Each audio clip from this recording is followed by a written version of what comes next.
Hi, everyone. Welcome to the School of Reinvention podcast. I am your host, Roger Osorio. I help parents in corporate reinvent themselves into first-time purpose-driven entrepreneurs.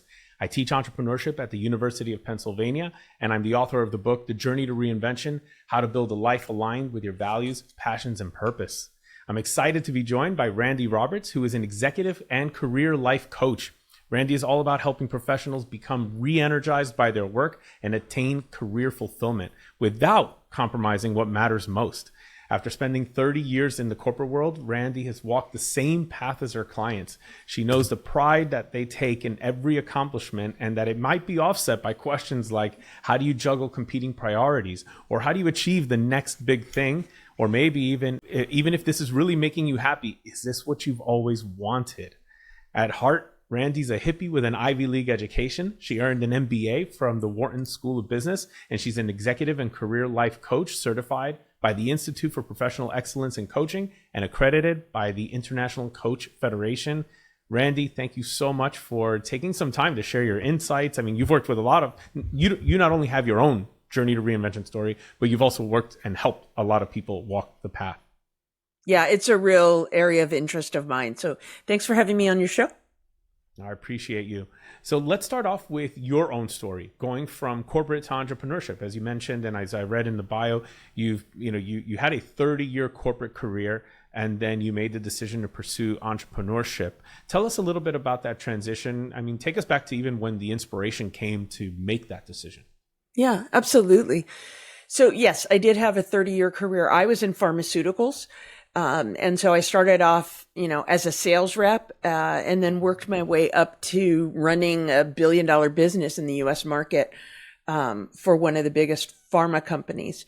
And I was one of those very lucky work geeks. Like, I loved going to work every day. I, would jump out of bed before the alarm every morning and just was so motivated by what I was doing. And I think the reason is, at heart, I have always known that I need to do some good while I'm doing well. And pharma just felt like a place that I could do that. I truly believe in that industry. The end result of what pharmaceutical companies do is make people healthier, make people's lives better, extend their lives, all those things. And so the good was very clear to me. Now, the industry, gets some criticism too, and some of it's deserved, but focusing on the good is easy. So, and then the doing well, I was fortunate. I was good at what I did. I was very interested in the mix of healthcare and business, and those things came. So knowing that about myself, the doing some good while I'm doing well, I've just known I've always needed to serve that. And how I have served that has looked different in different ways. And I think that's really relevant to what we're talking about, because that's sort of the theme that goes through my entire career arc.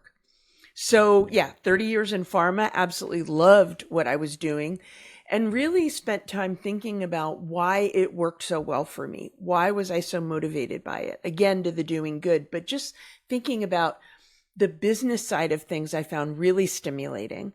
And the people side of things was something I could really tap into too. I always loved helping other people grow and find what they loved and find where they could be their best. And I recognized how many people helped me along the way to get to there. So, all of those things have always been really important to me. And there were pivotal moments in my career where having an executive coach by my side made an enormous difference. So 2 times that I can think about was when I was trying to get to the level that I was seeking, which was running a franchise, getting to that VP level, and was having some challenges navigating the political landscape in my corporation. So having a coach to help me through that made all the difference. And then another time that was really pivotal was when I got to my dream job and I got to the level of running a big business and leading the sales and marketing and market access and development teams. Mm-hmm. And all of a sudden I was there and I had this whole new level of responsibility that I needed, I needed support around me in a way that I had never before, but I felt less able to ask for it in a way that I had never been afraid to ask for it before, but it was sort of this feeling of, okay, I'm there. I should have this down. I should know what I'm doing. And that was a time when I really needed support, because it is a time of doubt. So those experiences really led me to think that at some point, being a coach might be the right thing for me. So, this is in the back of my mind. And for those folks who have been in high stress, high pressure corporate careers, it may not be something you want to do forever, because you may want to dial up other things in your life. So for me, the stress, the hours, the travel wasn't something that I wanted to do forever. So I started thinking about, okay, what was my next phase? What was the thing that would be sustainable, that would be really fulfilling and rewarding for X number of years, and that I could wind down into retirement when that time came. So that was some of what motivated my longer term thinking. And then I don't know if that became more attractive or what, but all of a sudden, it felt like all of a sudden, Roger. It really wasn't. It was a process. But the things that... How long did that process take? How for long me to change my thinking? Yeah, to go from these initial inspirations to I'm starting this this business, and you're about to get into more detail, but just wondering, how long was that process? A couple of years. Okay, cool. A couple of years. I just wanted to have that perspective, because that's really important. I think sometimes there's this misperception that people make these decisions like in a minute, and then they just take this leap. And it's like, no, when I dig into the real stories, people share with me very similar answers. I was going through this process for about a year or for about 2 years in my mind. And a big part of that was in their mind first, to get to a point where, yes, this feels right, this makes sense. And then you start taking some of those specific actions. Yeah. No, I think I have talked to clients that seem to make that decision on a dime. Like it happens instantly. I have found that to be a dangerous thing, because I think there's some work that needs to be done before you're ready to take that leap. But maybe some of it is in how we define what that time period is. For me, it was starting that awareness that maybe the things that have energized me for all these years, because I was one of those people. I was as excited on Monday morning as I was on Friday afternoon. Like, I was literally energized at the thought of going to work. And when all of a sudden the stuff that used to energize you now feels a little exhausting, sometimes it's time to think about what's changed. Has the work changed? Have you changed? What is it? Like, that's a lot of what I do in my work now, is help people figure what that is. And so for me, that's where it started, was that awareness of, wait a minute, something's not fitting the way it used to. And what do I need to do about this? And for me, what I realized was, I mentioned the need to do some good while I was doing well. So the good that I was doing, I used to be really in touch with the patient, the healthcare aspect of it. And then being high up in a big corporate, huge organization with its own gravitational force, you get sucked into the internal focus, the aligning the forces, getting the resources you need so your team can do the work that you used to do, and, solving problems, and You're no longer on the front line. You're no longer on the front line. You're not on the front line. You're not on the front line. And I didn't want to be on the front line. I just wanted to be closer to it. Yeah. And the business stuff interests me like crazy. I mean, I always have a P&L mindset in, motivating everything I do. But I want to see the customer. I want to see the outside world. And so for me, it was enough. It was enough.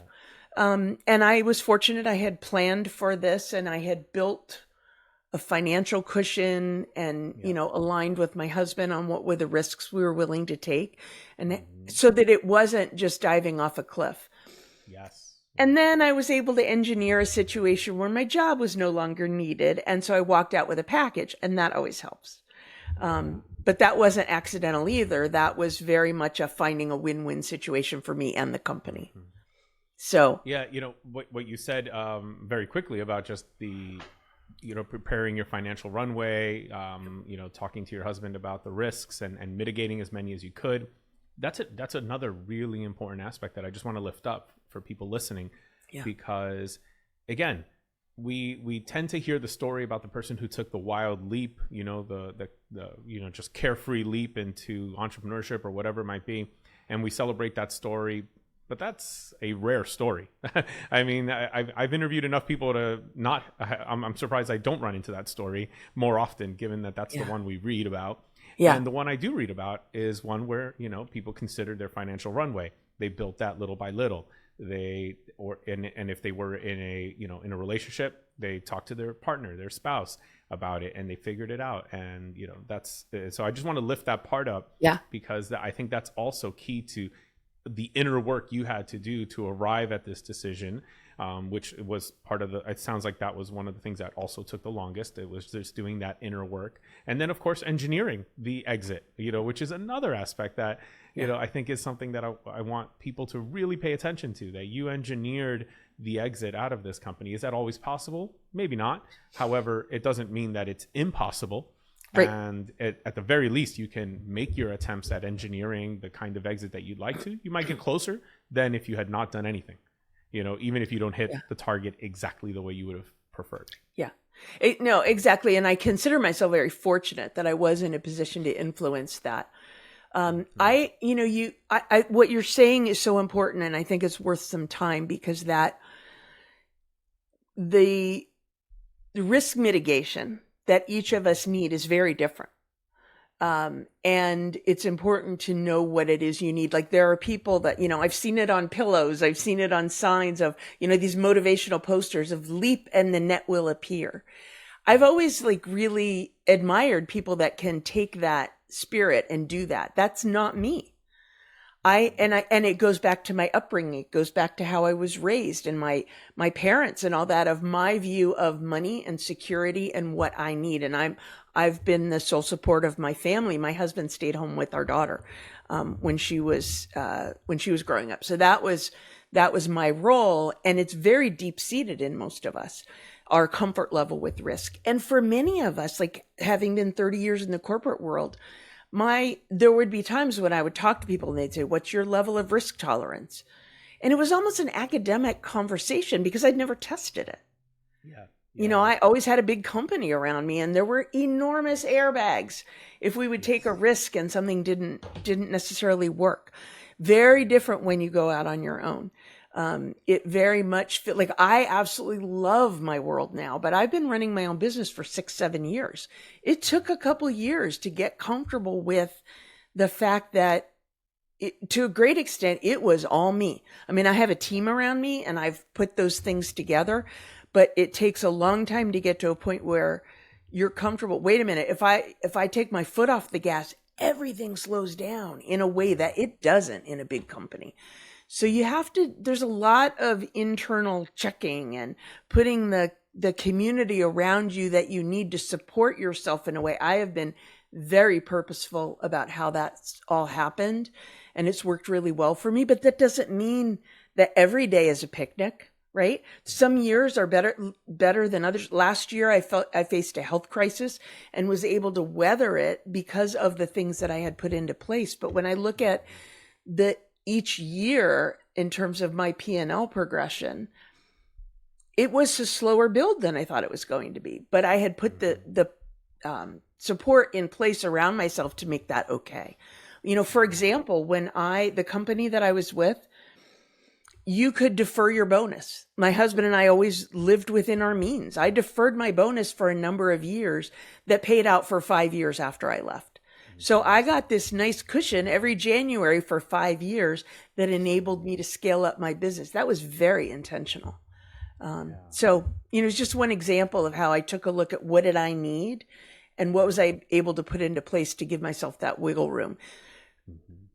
Because go ahead. Yeah. Well, it just brought up another thought, which is one of the things when if you go from a corporate world to running your own business, where you are on the scale of scarcity to abundance in your mindset can make a big difference in the business decisions that you make.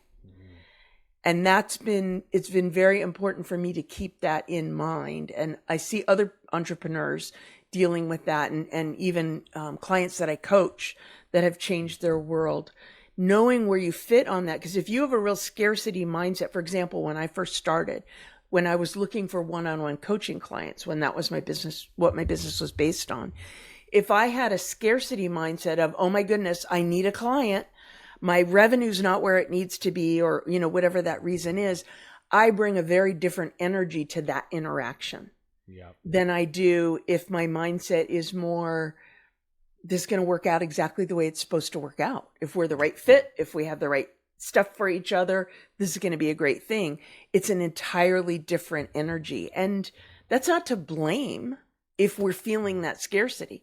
It's just a matter of knowing what you can do to manage it, to mitigate it, that kind of thing. That's a really great point. Because one of the things that I often focus on with my clients, and my sweet spot for clients are people who have been in corporate at least 7 to 10 years. So that might put them, assuming they graduate university around 22, 23, that puts them at around 30 and up from there. And the reason that is my sweet spot is because in about 7 to 10 years, you've really developed some of those corporate habits, some of those corporate mindsets, some of those things that come with being there in that environment for an extended period of time, naturally. Yeah. And that's the muscle that's been trained in you. And now you've made this decision that you'd like to explore first-time entrepreneurship.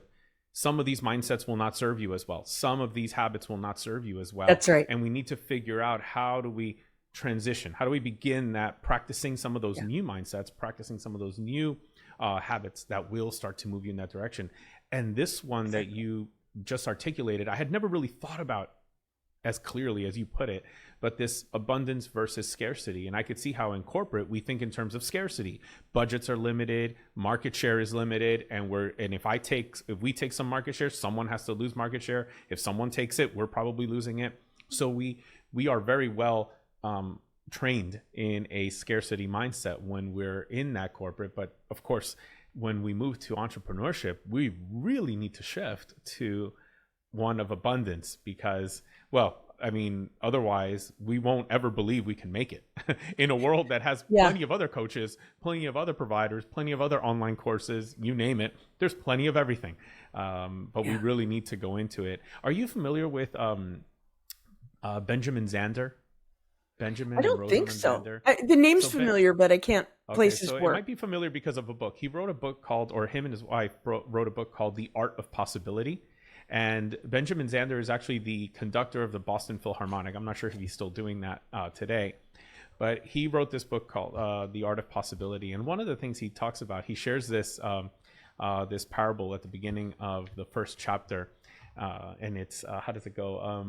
He goes, two business scouts were sent to Africa to explore the opportunity for the sneaker business over there. One reports back, no opportunity, no one wears shoes. And the other one wrote back, abundant opportunity, no one wears shoes. And no one wears shoes. So there's plenty of opportunity. And I believe like that right there captures what you just said, this mindset that, and the good news is it's something we can learn. It's something we can practice working with coaches. Working with mentors, working with other entrepreneurs. We can learn this mindset that will help us in entrepreneurship. Yeah. And I think, look, in the business world, it's getting to be different. People are more talking about things like mindset and, you see CEOs leading meditation workshops and things that they didn't used to talk about. But one of the things that I love about running my own business is I can spend whatever time I need thinking about the foundation I need to run the values-based business that I want to run, to make sure everything's aligned, which is one of the things, I have no credibility with my clients when I talk about that stuff if I don't practice it. And I truly do believe it. But having that mindset of abundance, in a way, it feels like a privilege for me to even say that because I had a successful corporate career. I think what's important about it is for individuals, like for your listeners who may be going from corporate into the entrepreneurial space, project ahead a couple of years and think about what do you need? Maybe you are one of the lucky few that is going to, lightning's going to strike and you are just going to be, running the world in Silicon Valley or whatever that looks like in so many years. Good for you. But for most of us that don't have that experience, it is about, what are you going to need? What does success look like? And define that for yourself so that when you're there,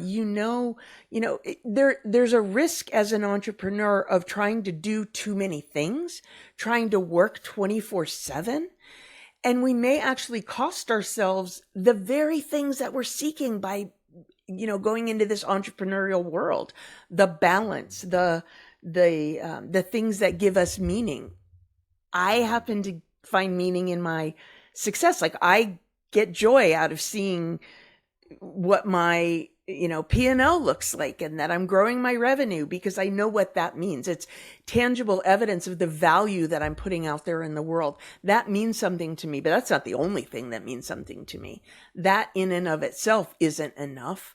I need the connections. I need the learning and growth opportunities and all those things. And if I hadn't spent the time to define for myself what success is, I would never be able to celebrate getting there. Mm-hmm. Yeah. I love that you brought this up, because this is so important. I mean, as coaches, you and I, of course, know the importance of defining success, defining the finish line. Because once we have that finish line, then of course we know when to celebrate. We know when we can say, hey, there we go. And then of course that's a great point to measure, reflect, and do all these things that help us figure out the next milestone. But yeah, I think that this is something that when it's easy not to, right? It's easy to think that just keep it like very vague. And I think sometimes that's easy because it's safer too in the moment. I know that and I say this because I've done this and it has not served me well, where rather than setting a very specific goal, I thought, let me set a vague goal, meaning like, it's something like this. And I upon reflection, after a lot of reflection, I realized that I was doing that, I think, to protect myself from getting hurt. Because if I didn't achieve the goal, granted, then I thought, I'm going to be hurt.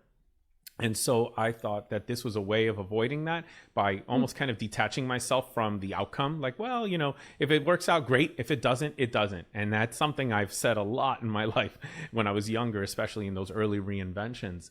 And it's good for a minute, right? Because it keeps you feeling pretty safe.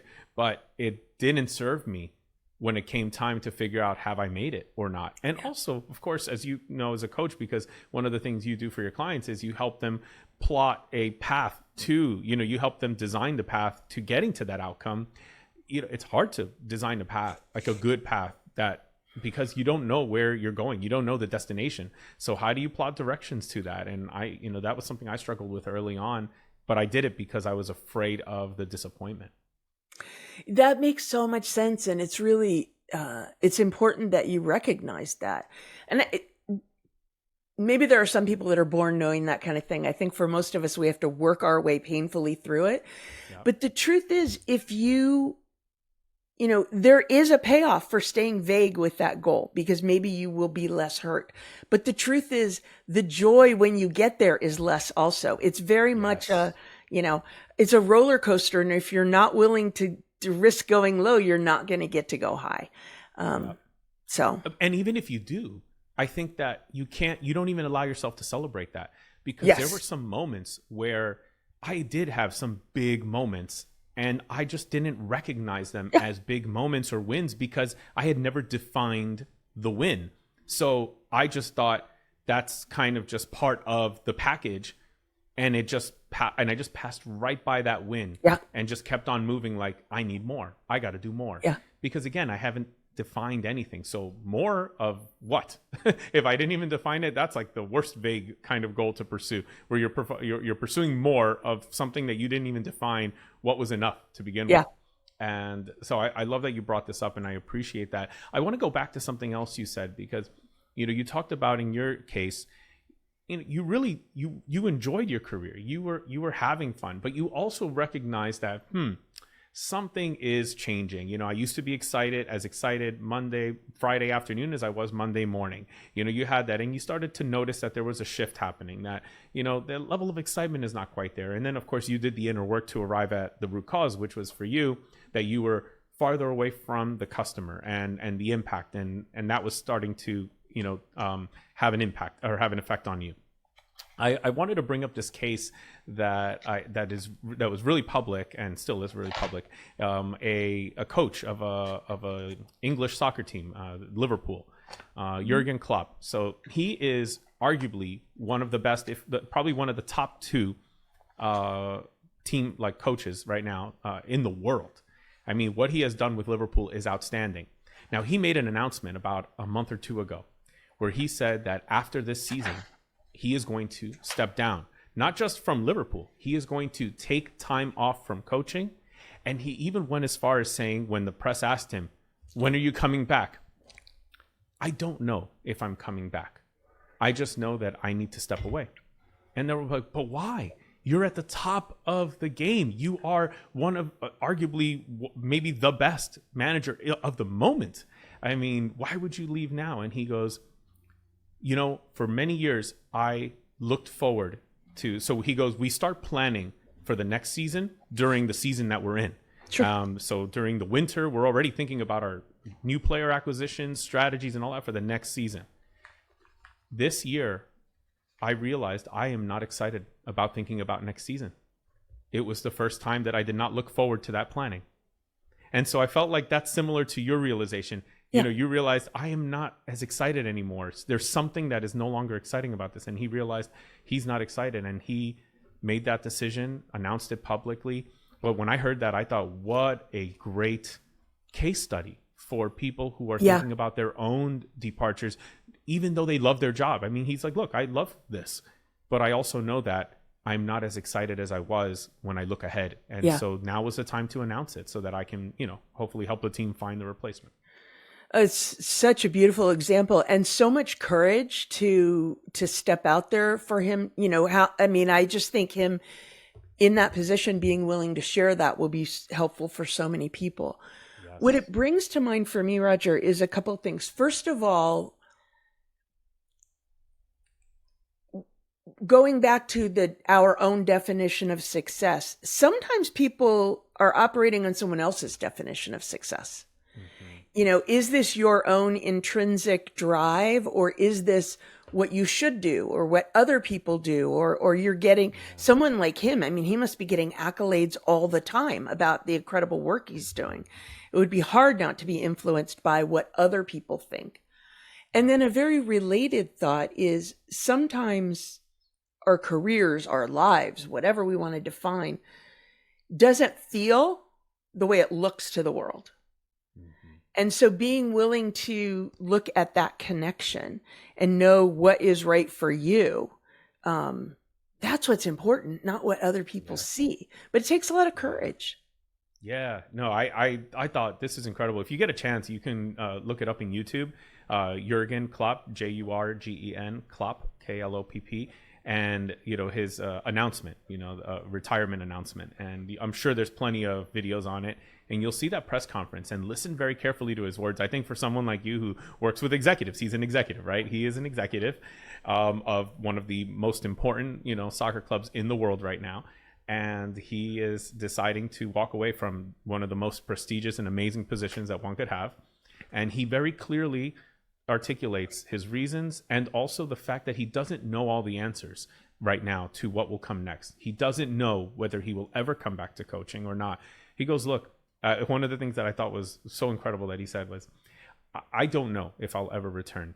Maybe I will miss the sport after a couple of years and then I'll come back. But I don't know that until I get on this next step and take this next step. So all I know right now is that I am not excited about looking forward to the next season anymore. And this is the moment. Rather than forcing it, even though he still had a contract, I'm going to make this decision to retire. And I will not be back next season. I'll take some time off. I want to be with my family. He also mentioned that that's one of the things that you don't get to do when you are in season and even out of season. He goes, during the off season, I have to plan. I'm working. I'm planning for the next season. So I'm preparing preseason trainings. I'm preparing all of the strategies. I don't have as much time during the off season either. So this is also a decision to just travel with my family, be with them, live with them, have a normal day where I just wake up and I hang out with them. And I just thought, wow, I am so glad he said this so publicly. You Yeah. don't hear that often. Yeah. It's really wonderful. Now, he's in a situation where, given his position and his success, financially, he's quite comfortable, I imagine. And so Yeah. that's something for people to know about themselves. Where are they and what do they need? It surprises me sometimes that I will work with executives who are, they're accomplished. These are people who have, maybe 20 years or so. They're mid-career for sure. They're not just starting out. And I'll ask them, how much longer do you want to work? Like when we're trying to map out the plan, how much longer do you want to work? When do you want to retire? And it's not even, I hope I won't want to retire. That was always my answer. Well, maybe 60, 65, but I hope I won't want to. It's more, I don't know. I have no idea. I haven't thought that out. Whereas I was always a planner. Like twice a year, we would sit down with our financial planner and go through everything and do the planning of if we made this choice, what would happen. So I think it's very important for people to know that about themselves. That's part of measuring your risk tolerance and what you and your family can do. This guy may not have to worry about that, very fortunate, but for most of us, and again, it goes back to the happiness scale of it's not just what do you need, but it's when is it enough? Yeah. Yes. Absolutely. Because I think even if you have a listener hasn't experienced this, I think they could imagine this scenario where let's say you're Jurgen Klopp and you ignore what you're feeling and what you're thinking, and you just decide, I'm just going to power through next season. I'm just going to do it. Let's face it. You can imagine this is not going to be fun. You're not going to be at your best. You're not going to bring your best because your heart's just not in it anymore. You're tired. Your heart's tired. It's not even that you hate this game. You love this game. It's just that your heart is tired. Your spirit is tired of this, and you will never be at your best in that circumstance. And let's face it, in his particular, or for any executive, right? You're playing at a level of the game where you have to be at your best. You can't just say, I'm gonna wing it today, or I'm gonna just take it easy today. That's at that level, you're not. And in the case of Jurgen Klopp, being at the top of his industry, right, being in the top spot, there is no taking a break. So he, I think it's great that he acknowledged that you have to be at your best, and it's only fair to be at your best to your fans, to the employees, the team players, and everyone else in the organization. And I think we can all imagine that if we just powered through, we'll probably end up in a case like his. He'll end up fired. And the team will have to, they just won't have a choice. But look, we need you to be at your best, and you're clearly not this year. Something's not in it. I don't know what it is, but we're going to let you go. And I think he's avoiding a lot of that too. So yeah, there are consequences. There are very real consequences for pushing through. So I think what you're saying is so important. So let's talk a little bit about this. In our prep call, we had this really great conversation around when people feel that there's a problem with their current job, and so right away we start looking for other jobs. I mean, I've been there where I'm pissed off and I just start, or I'm upset, or I don't like what's happening here, or whatever it is, but I start searching for other roles, and I get online and I spend a lot of time doing that, and I actually derive some pleasure from that search. Just F this company, screw them. I want to go and I'm going to start finding other opportunities, and I do that. But you mentioned that that might not be that may not be the best first step to take. Tell us a little bit about what you believe the best first step is to take that you have found through your coaching. Yeah. I think that if you're in that situation where all of a sudden something isn't, either it's not fitting right for you, or there's some decisions being made by management that you don't agree with, or whatever, I think it's important to take a step back and try and get to what's the root of the problem. Because if you don't do that, you risk fixing the wrong problem, going somewhere else and taking the problem with you. Changing jobs may be the answer, but first you got to know what the problem is. And so I coach a lot of people to really dig into it's like in a beta test, revert back to the version that did work. What was working?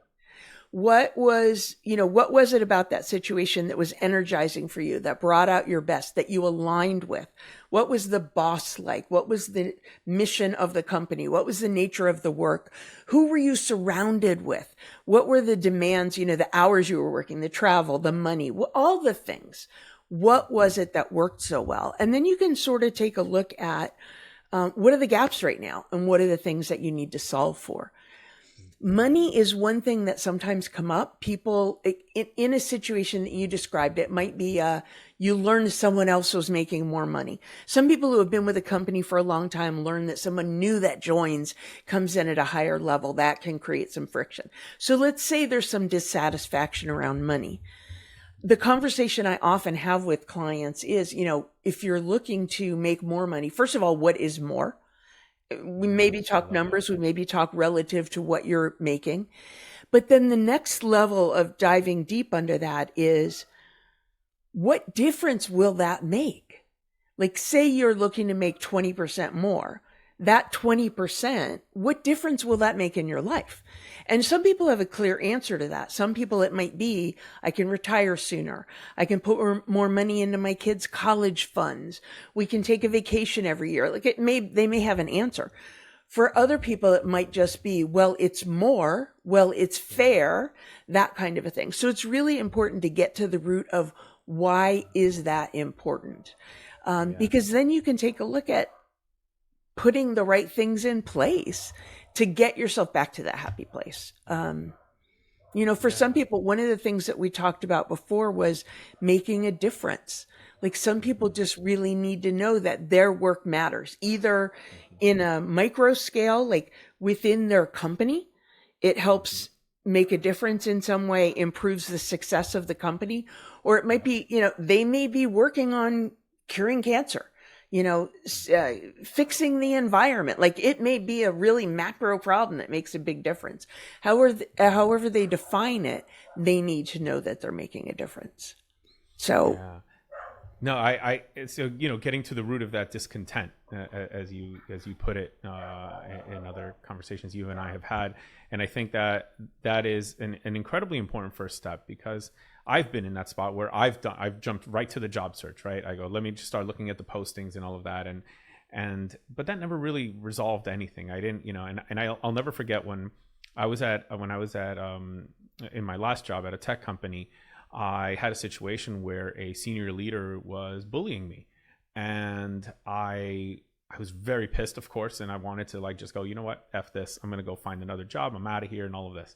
Then I also, something told me to reach out to one of my dearest mentors at the company, someone who's been there for a very long time and who had become a very dear friend and mentor.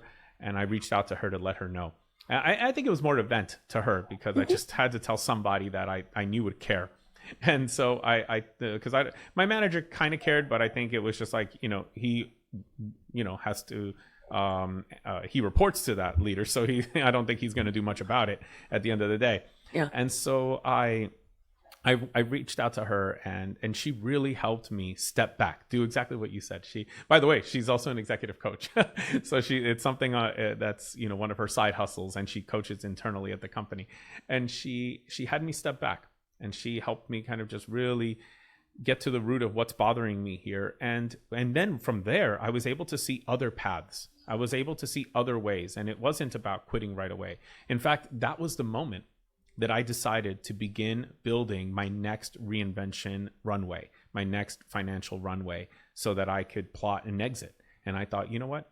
She's right. Look, I'm pissed off in this moment because this person, is doing this thing and does it. And then that moment, that day, had done it publicly. So really just embarrassed me publicly. And I thought, wow, that was not cool.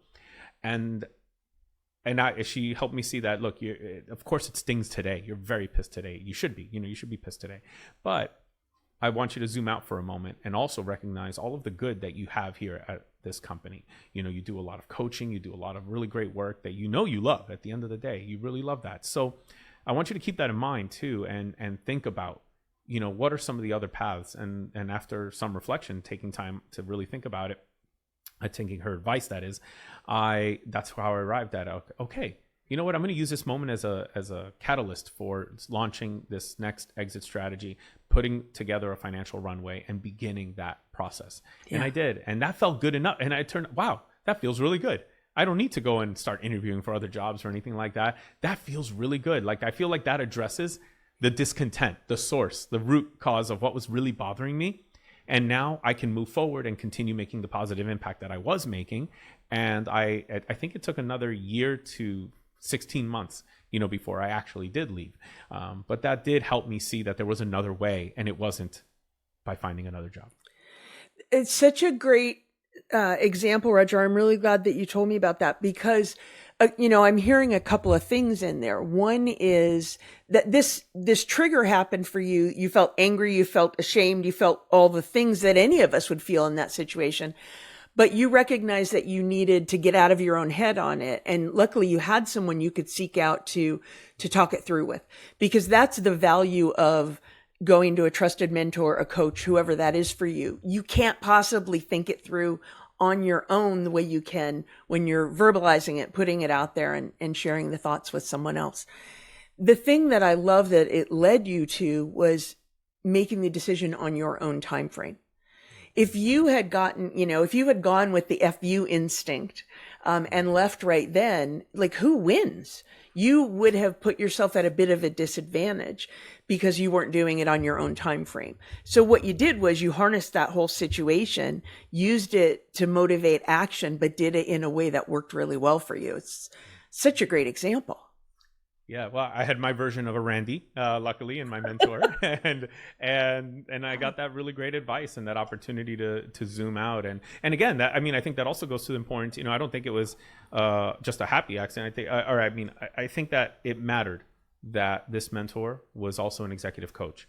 She was somebody who was trained in this way of, finding a way to extract other ideas out of me, other possibilities, and help me zoom out, which of course, as we know, is an incredibly important skill for a coach to have, being able to take our clients on a zoom in and zoom out exercise, almost like at the snap of a finger. And that's what she was able to do for me. She was able to help me zoom out for a moment, see the bigger picture, and then zoom back in and find another way. And absolutely. So credit to my mentor, and who was an executive coach and brought those skills. And again, and I lift that up because I want listeners to, again, you talked a little bit about the role that executive coaches played in your career in helping you get to where you were, and also in, eventually making the decision to become one yourself.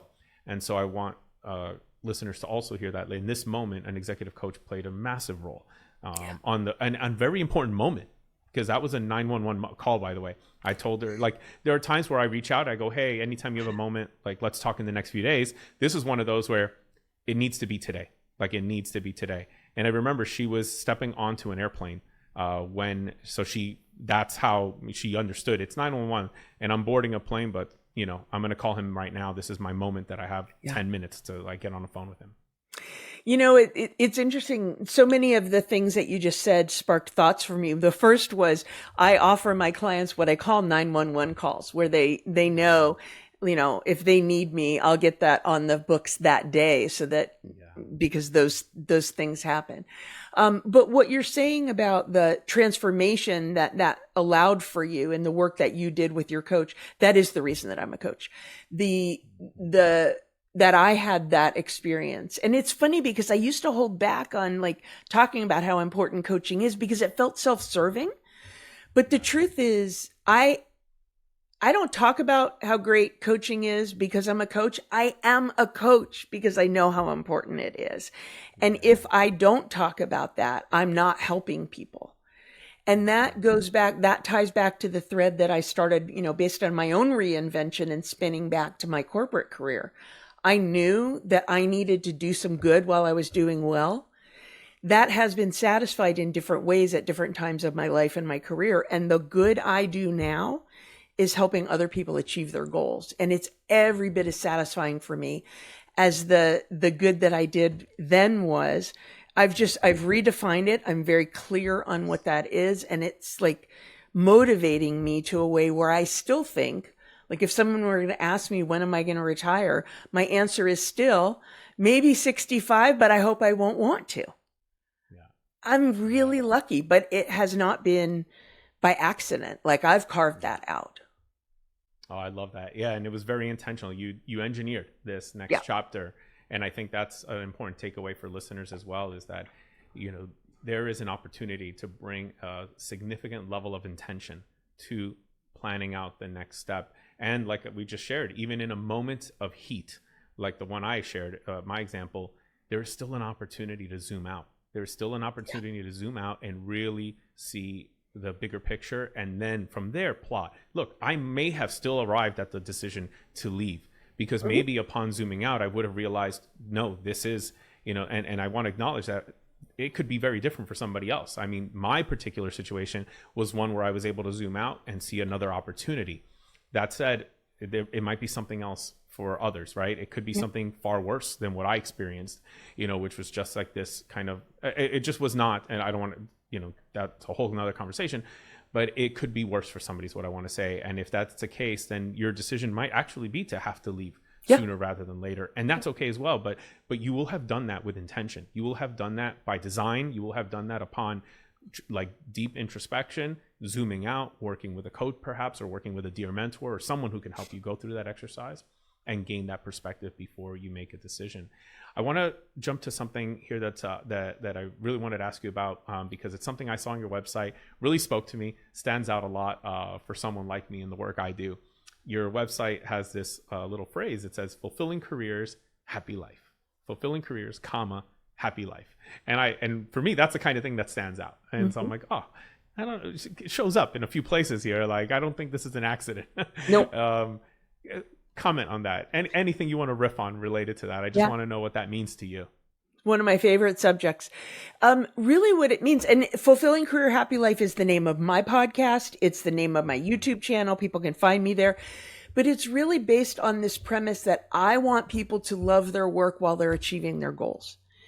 And that balance needs to be happening all over the place. And we can't forget, like the example that you shared of Jurgen Klopp. He talked about, he was at the peak of his game. He still is. And he's walking away from it in part to do things with his family. The thing we can't forget is all the years that we're putting into our career, all the energy, all the focus, we are living our lives. That is our lives going by too. So if you're not intentional about what you want to have in your life, you may just miss it. So to me, that's just what it's about. Hopefully you have a fulfilling career as part of a happy life, but let's not forget that piece.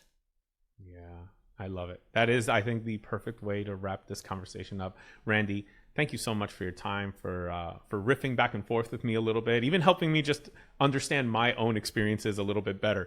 I love the way you do exactly what a coach does. You heard that story and you're like, I picked up on a few things, and you help me even find things in that story that I go, oh gosh, I didn't think about it that way. So I will definitely be listening to this just so I can take some notes on that. But I do appreciate all the insights and stories you shared. And of course, opening up about your own story and, what led you to this moment where you are today. For those listening, all of Randi's links will be in the show notes and the description. You'll find, you'll be able to access podcasts, blogs, everything, her LinkedIn, follow her there, and you'll be able to reach out. And if you are an executive who is thinking about a next step and need a little help doing exactly what we just talked about today on this episode, then do reach out to Randi. Thank you again, Randi. I appreciate your time. Oh, it was my pleasure, Roger. Thank you so much for having me.